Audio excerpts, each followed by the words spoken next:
বৌমা, এখানে বেশি ফটর ফটর করবে না। এটা কিন্তু তোমার শ্বশুর বাড়ি, বাপের বাড়ি নয়। এটা আপনিও মনে রাখবেন মা, এটা কিন্তু আপনারও শ্বশুর বাড়ি, বাপের বাড়ি নয়।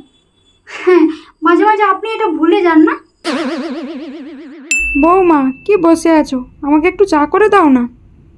কেন আপনার হাত নেই? নিজে করে খান। সারাদিন এটা করে দাও, ওটা করে দাও, ঢং যত। এ মা, এটা কি রান্না করেছো? তোমার থেকে তো আমার মা আরো ভালো রান্না করে। হ্যাঁ, আমি তোমার মা নই গো, আমি তোমার বউ। এতই যদি খাবার ইচ্ছে, তোমার মাকে গিয়ে বলো রান্না করে দেবে। নিজে কিছু পারে না, আবার এটা করে দাও সেটা করে দাও। এ বাবা, নতুন বউ তো দেখছি কোনো কাজই পারে না। আমি না এবারের বউ মা গো, কাজের মেয়ে নয়, বুঝতে পেরেছো? তো প্রথম থেকেই বলতে পারতে যে তোমরা বৌমা নয়, কাজের মেয়ে খুঁজছো। ঢং করে বৌমা করে নিয়ে আসার কি দরকার ছিল? একটা কাজের মেয়ে নিয়ে এলেই তো পারতেন। এ কি বৌমা, মাথায় ঘোমটা নেই, এসব কি পরেছো? আমাদের বাড়িতে কিন্তু এসব চলে না, মাথায় রাখো।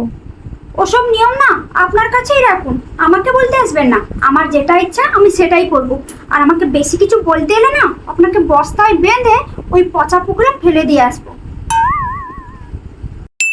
বাবা, কোন দিকে সূর্য উঠলো? মহারানী আজ সকাল সকাল উঠে পড়েছে। চুপ করুন।